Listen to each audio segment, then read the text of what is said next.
When you play the Game of Thrones, you Subscribe and like. or you die. There is no middle ground.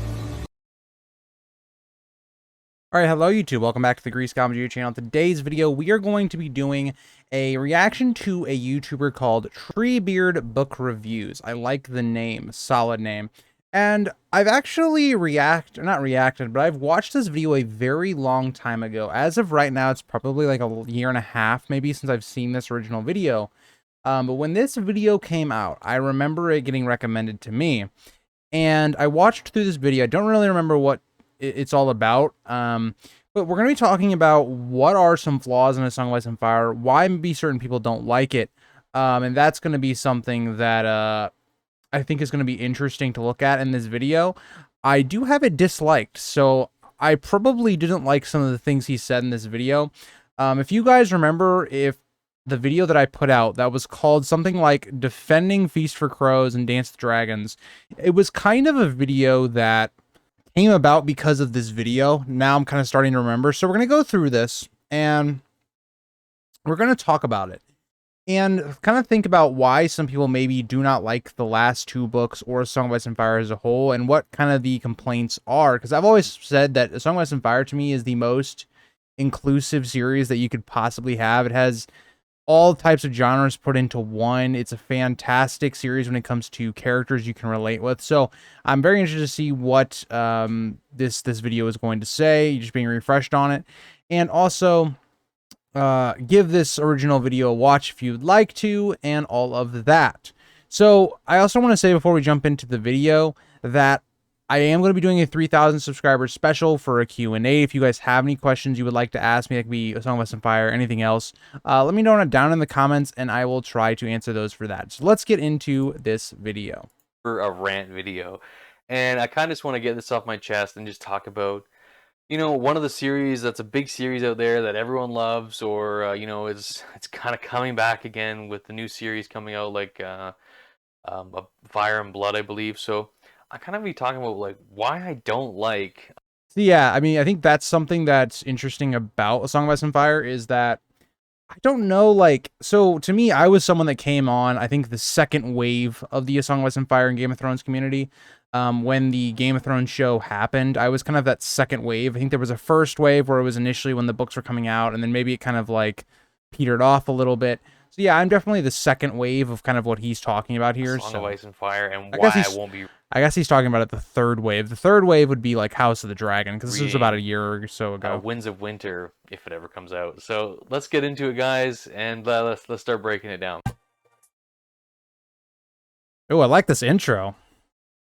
Snazzy.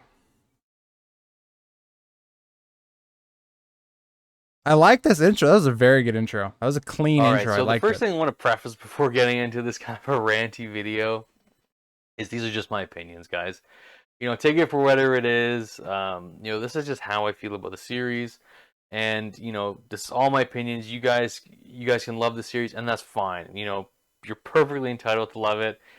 Yeah, and that's perfectly true. Like, you know, everyone has their opinion. Like, you know, he's not gonna like the series. He's entitled to that opinion. Now, my point that I may disagree on is why he disagrees with it. What points of the story or what elements of why he doesn't like it is that argument, right? Because that's what I may have an issue with. I don't have an issue with him not liking A Song of Ice and Fire. It's the reasoning of maybe why he doesn't. For me, it's not my favorite series, and which is completely fine for him not to be his favorite.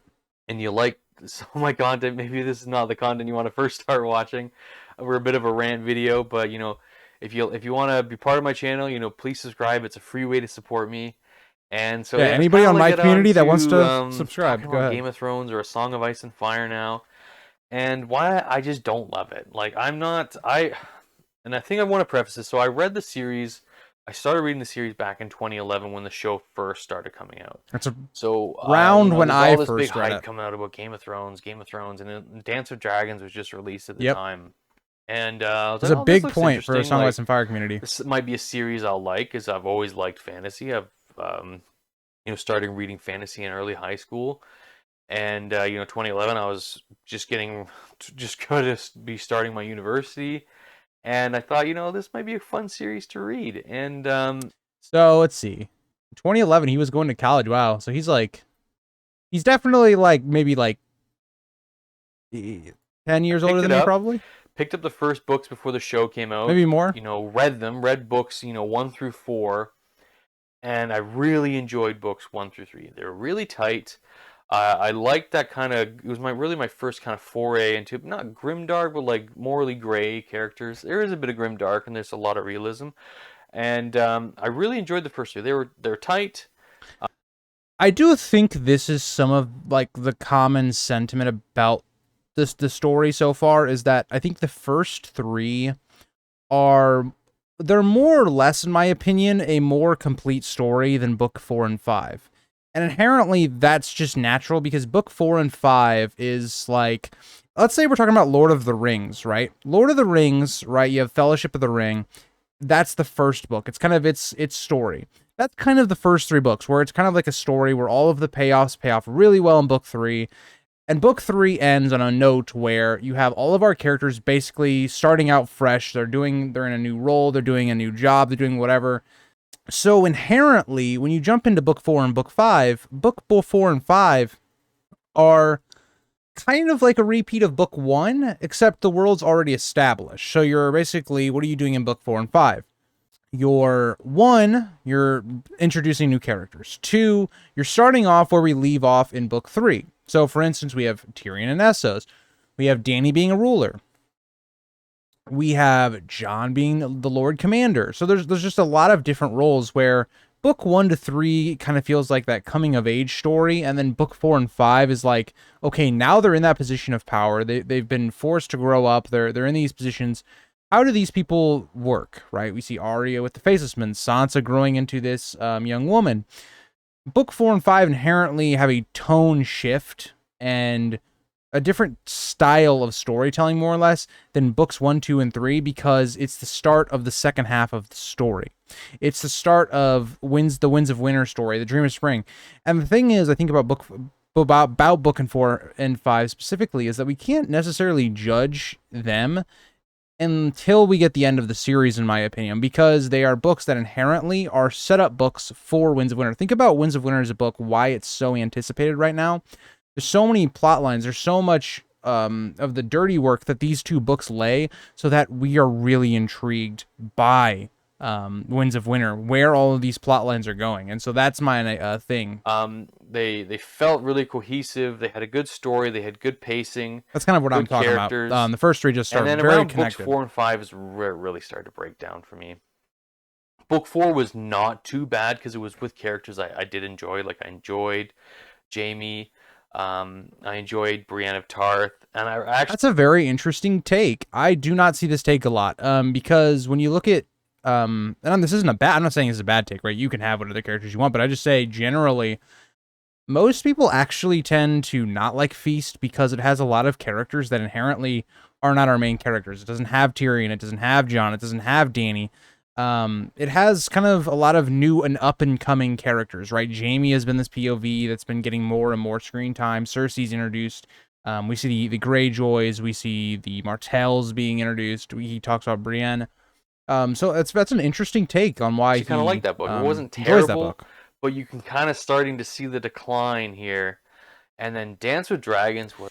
So I'd be interested to see why he thinks Feast for Crows is a decline, because I don't think that's true for me at all. I think Feast for Crows inherently has a tough job, especially because it's split up, right? Because George split it up, Feast for Crows just is in that weird position where it doesn't have all of the major characters everybody wants to see, but it introduces a lot of new characters. There's incredible writing in Feast for Crows. And again, it's again setting the foundations for other like stories. It's basically like a Game of Thrones once again, except with just different characters to set the stage. So I'd be interested to see like what points, like for him, why that Feast for Crows is a decline in quality, because I don't see that at all. Pile of crap. It was one of the worst books I've ever read. It didn't make sense. It freaking meandered. All the Dany's POVs were just trash. all of Jon Snow. I just don't like Jon Snow as a character. Jon Snow's an idiot. Like, you know nothing, Jon Snow. You doesn't. You literally know nothing, Jon Snow. You're an idiot. Like, I just hate these honorable fool characters like Ned Stark. Yeah, you deserve to get your head cut off. Like, you were an idiot. Like, and see, that to me is where you have a fundamental difference. Ned is not an idiot. I've made a whole video on this. And this is something where this is going to go into my Jon as well. Jon is young. This is the first time he's had a leadership role. He's a kid still. I mean, yes, he's what, 15 at this point of the story. He's still young. He's taking right after Ned. And so when you bring up things like, oh, he's an idiot, you don't like reading him because he's an idiot. Well, that's your opinion. I guess you can have that. You can fundamentally say, sure, but Ned it just seems like that to me, we have two different interpretations of Ned. We have two different interpretations of Jon. Where, yeah, Jon makes some bad decisions, but Jon inherently is also smart. Jon is someone that's trying to do what's best for them to survive. Where he gets into trouble is he doesn't do a good job of explaining it. He doesn't do that. He doesn't do a good job of bringing these two groups together and settling their differences. He doesn't do that well. He kind of forces his will on people like Bowen Marsh and like the other people at the wall. So that to me is a character flaw. That's what makes Jon an interesting character, because without those flaws, Jon becomes something in season 7, season 8, where he's not interesting. Dany, I can relate to him a bit, even though I don't think this is Dany's worst book at all. I think Dany's worst book is book 2. So it's interesting to me that he thinks this is her like worst book, like that it's just bad. And to me, in my opinion, calling Dance the Dragons just a shit book is just, and that it has bad writing is just wild to me, seeing as though the entire Theon chapters in this book are fantastic. Everything with young Griff, in my opinion, in this book is great. I think Tyrion is a character that some people are like, wow, he's not as, interesting as he was in the other books, which is, I think, true, but it's because of a different atmosphere. And Tyrion is a character that needs to reflect on his actions, on things he's done. It's more, again, setting the stage for the next couple of books. So the way we're going to look at Dance, I don't know. And when we look at Dance, it has a lot of the big payoff moments for Feast. So I think that's a bit of a weird argument, but again, it's his opinion. I just have a very different opinion from that. You don't just go and say to your enemy, I know what you did, and I'm going to give you a chance to get away. Are you dumb? Like, yeah, you're going to get your head cut off because you're okay. People that don't really understand what was going on there will not understand this. When Ned tells Cersei that, Ned has all but won. The only way that this doesn't happen, that Cersei loses, is if Robert is dead. How in the hell is Ned supposed to predict that at this very moment that Robert's going to die on a hunt, which Robert goes hunting all the time? They went on multiple hunts coming down from the north. Ned is not an idiot for this. Is he honorable, and is that his weakness? Yes. Could he have just not told her anything? And yeah, but here's the thing. In Ned's head, it didn't matter. He was going to win either way. Ned was not threatened by Cersei. Ned was more worried about what Tywin was going to do. So again, that's just a fundamental disagreement on what Ned's thought process was in that idea. Idiot. So, and same with Jon Snow. He's just he makes stupid decisions. And but this book, though, in terms of the writing was just off in this book. So my big question here is, are Jon and Ned stupid? Is that part of their character? Does that make sense on maybe the stupid decisions they're making? Does that add up with their character? Because if it does, that's good writing. That's a fundamental difference we have here. And I really did not enjoy Dance with Dragons at all. It's actually a really terribly written book. The POVs were all over the place. I felt like the writing quality went down. And I just did not enjoy it. And it was actually the series that made me pretty much DNF the whole. So, again, this is just a problem I have, and this is something that it's just, I know it's his opinion, it's his rant. He doesn't have to feel obliged to provide any evidence or why he thinks these things. But for me, just trying to figure out why he thinks that the writing got worse or is bad in this book, when I think generally Dance of the Dragons, yes, it's not my favorite book, right? I'd probably put it above Feast, but some of the best chapters happen in this book. There are some fantastic chapters in here. John's death chapter is a fantastic chapter, just one randomly picking him out. Any of the Theon chapters you can pick out are great. So I need evidence in here to provide me that says, okay, the books have taken a turn. The writing is not good. Things do not add up. There are plot holes here, and he has to show me some reason that I can get behind what he's saying, because as of right now, he's just kind of throwing it out in the air. And me being someone that's read these books 5, 6 times, like, I don't really notice that quality of drop off. I just think it's a different theme from the first 3 to the 4 or 5. Because like George R. R. Martin's DNF the damn series himself. Like I don't see him. It's been what, 11 years now since Dance with Dragons came out. Again, and I think that's a fair opinion. I'm not going to argue with that. If you don't want to read this series because George may or may not finish the series, more power to you. I think this is one of the best written series of all time, one of the best crafted worlds of all time. But yeah, he's completely right here. We may never get the finish of this series. He's not going to finish it. I have no confidence in this author to finish the series to get Winds of Winter. And again, that's completely fine. I don't care. I'm not interested in reading it based on the shit that was Dance with Dragons. I don't really want to read Winds of Winter anyways. It's going to be trash. And I think I just disagree with you. And I think the reason why I dislike this video now that I'm like kind of hearing his word choice is kind of like how derogatory he talks about something that I truly love. So it's kind of hard for me to rationalize that when I can back up like why I think the series is very good. I know it's like, it's his opinion and I have my own opinion. But again, there's not really been any like reasoning. And I know this is something where I'm like, I can't push too far into it because I don't know his reasoning as to why he thinks it's shit. I don't like know what aspects of it or what writing styles or themes he does not like. If that makes sense. Go in with the expectations that it's not going to be good. Like maybe you will enjoy it, but I don't plan to read it. I'm really not interested in reading it. I thought Dance of Dragons is just too far gone for me. And I think the thing is like, it's just the amount of time, right? I think the first 3 books were really good because they were very tight in a timeline that he wrote them. I think Game of Thrones came out in 96, and then like Storm of Swords came out in 2002 or something like that. So they were written within like a 6-7 year time frame. So, he was in this world, he had all the timelines together, and then he just kept kind of making it bigger and bigger and bigger. And it got to the point where I don't think he can actually manage the story anymore. And it's been so long since. I think that's a fair point. I won't disagree with what he said here. I think inherently in the first 3 books, George had a set story. And, he changed the first draft of it, but he had a story he wanted to tell.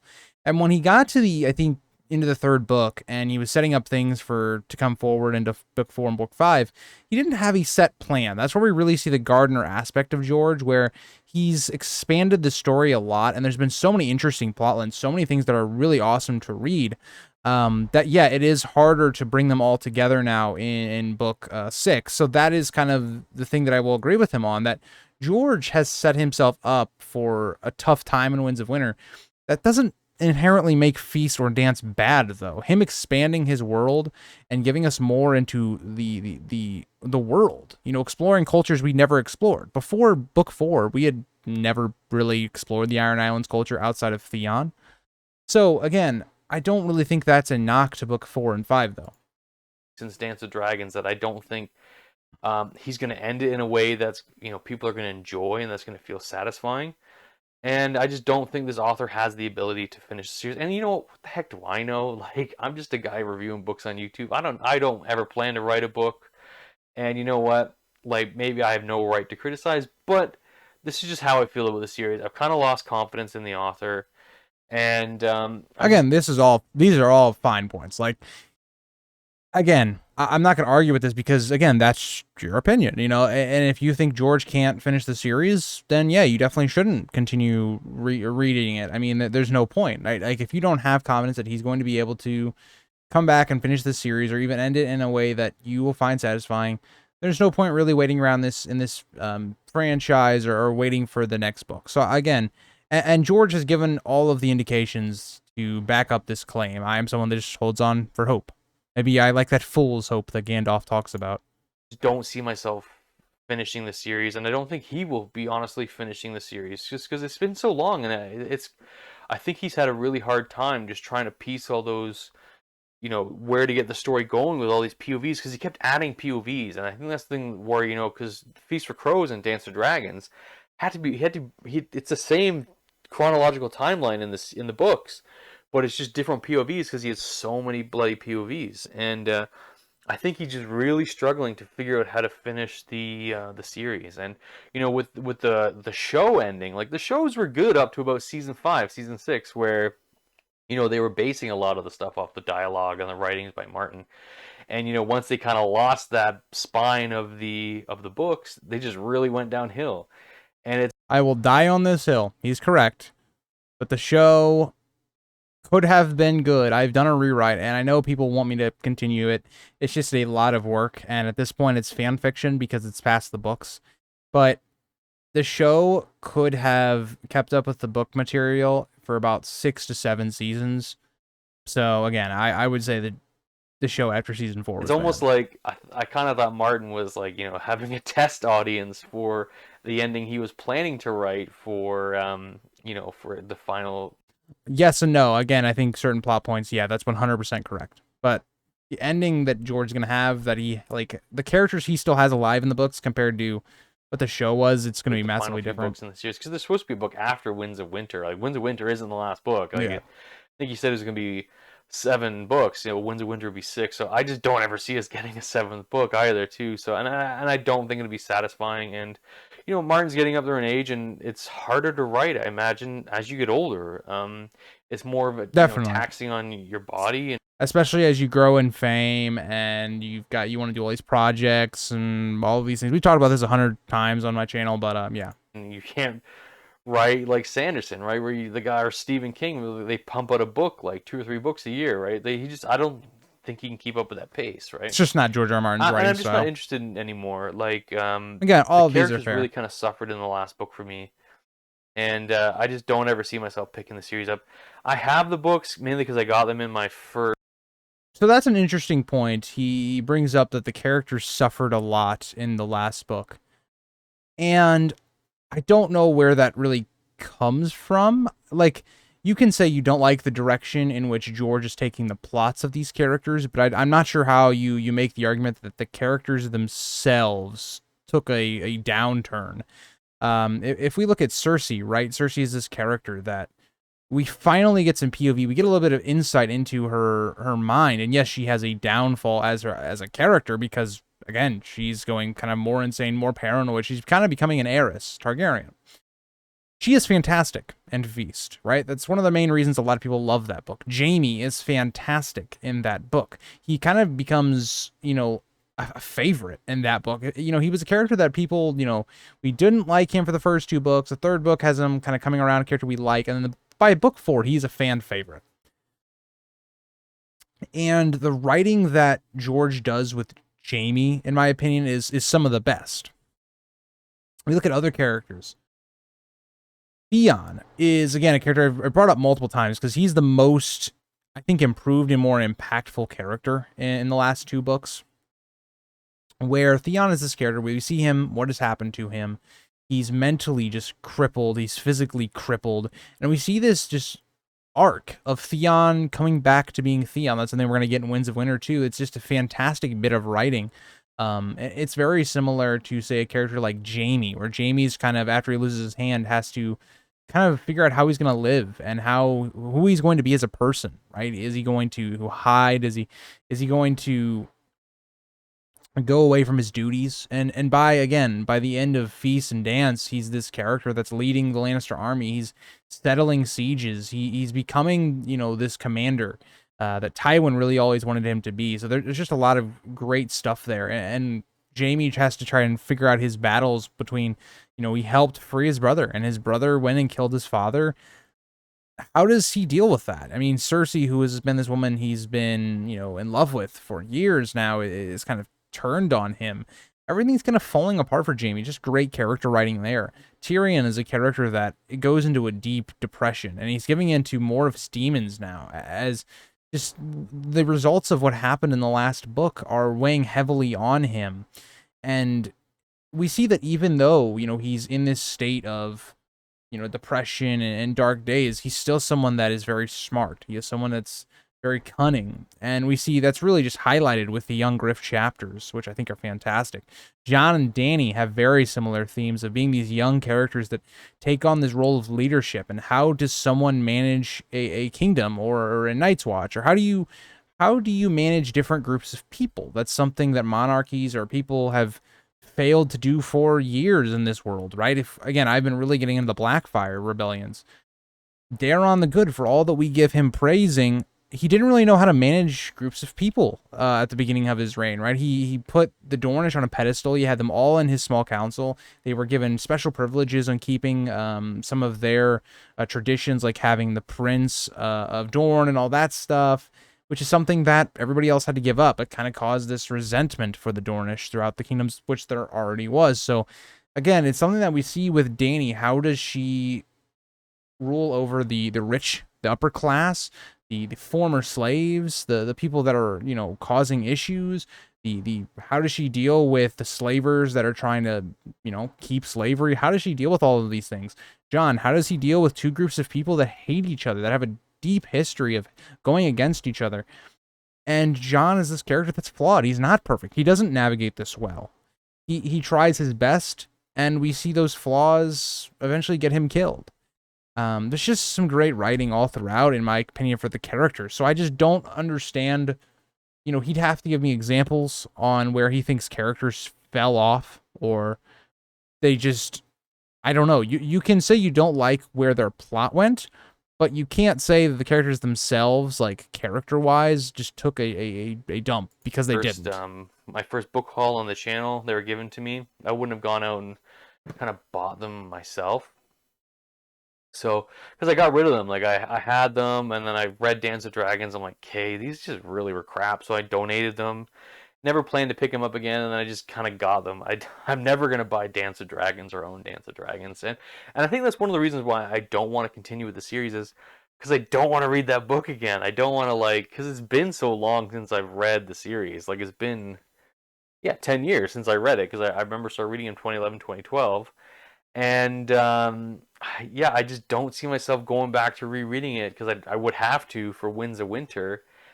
I don't want to. I'm just going to say this. If anyone out there is watching this video and you want to make a book reviewing channel, or you want to make any type of review type content, if you're going to do it and you're going to do something you do not like, you don't need to. Again, it's his video. He can do what he wants. But I'm just saying, your video will make more sense, and I will understand where you're coming from if you provide why things are bad. Do not just say things are bad. Like, give reasons as to why this book didn't work for you, or this didn't. Because now I'm just sitting here going, I don't know what to say. I just have a disagreeing opinion from his, because in my opinion the book is not bad, and I can justify why it's not bad in my opinion, but he hasn't given anything where I can understand where he's coming from on this. But again, really it is his opinion. Just not interested in that author, like George Martin. The shows were good. I enjoyed them when they came out. The first 3 books were good. I know they were good. They were tight. I enjoyed that story. I just have no interest to finish. So, guys, I'm sorry for this ranty review. So if you're here for Martin content on the channel, this isn't going to be the channel for you, just because I don't like Martin. I'm not going to be reading Martin. I do have Fire and Blood. I bought it for $1. So that's wild. I want to know where you got it for $1. Good, I might pick it up and read it. It's just somewhere on one of the, not these shelves, but on my my other shelves somewhere, that I might pick it up. So if you guys I hope he does. Fire and Blood is fantastic. But, let me know what you guys think to Martin and the Song of Ice and Fire. What do you think of the series? Do you think he can end it well? Are you excited for the last book? Again, guys, this is just my opinion. I don't want to offend anyone, but this is just how I feel. And if you're so passionate about a series, I get it. I totally get it. I have my passion for the Wheel of Time, Discworld, and and Michael Crichton, I totally get it. So, but I don't really want to use this as the forum to attack anyone. These are And don't get me wrong, okay? I'm not taking this like as an insult to the books. I just wanted to like look at this video and see maybe why people don't like the last two books. And again, this is no hate to him, none of that or whatever. But I do think if you're going to like make a video like this of like why you're not going to read Winds of Winter or Song of Ice and Fire, like you should maybe provide some more evidence as to maybe like why you didn't like it instead of just throwing things out like it's not written as well. Because in my opinion, I don't think there's any dip in writing quality whatsoever. I think it's a difference in what people want to read. The plot is inherently much different from the first three books. It's just there's a different tone and or theme in book 4 and 5 that are different from the first three. The first three are all about war. It's all about this war that's broken out and how that has impacted the kingdoms and the selfishness that we can see through lords or people trying to get power. Book 4 and 5 is kind of like the repercussions of that and how people rule. Cersei is another character that is about ruling. How does she rule? We also see this idea of how women are treated. That's something that's amplified much more in book 4 and 5 in this world where we see characters like Asha, like Cersei, like Dany, characters that should not be in ruling positions or are being told by, everybody else that women can't rule. And that's something that deeply motivates a character like Cersei.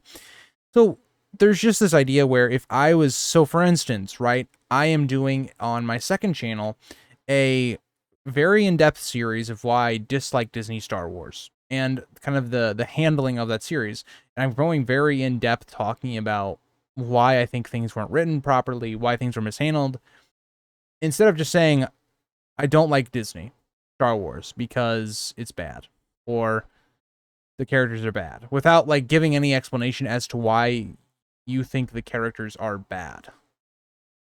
It would be like if I reviewed Fire and Blood and I said, I think it's written poorly and that I don't like the Targaryens or something, like without saying why I don't like the Targaryens. It's just, yeah. So I don't know, that would be my advice to him as well. If he, does some more reviews, if he dislikes a book, like give a little bit more explanation as to why. Go, this is your platform to go more in depth as to why, like, you dislike it, and, that's going to prompt more conversation, because it's hard to have a conversation when there's no real, like, thing to have a conversation on. Like, one's, like, his side in this has basically just been, he didn't like it. And, like, the writing's bad, and the characters fell off. But why? Because then if you explain why, then I can understand why you think that. And then I can maybe think, okay, maybe let's have a conversation about it. And we can go, okay, this is how I interpret it. How do you interpret it? And then that's where we'd have our differences, right? And then, that's why he wouldn't like the book. But, it just seems like a very simplified version of things that was presented in this video. But yeah, let me know what you guys think about A Song of Ice and Fire, and specifically Feast for Crows and Dance. Like, what do you guys think about those two books? But yeah, let me know what you guys all think, and I'll see you guys all in the next one. Bye, guys.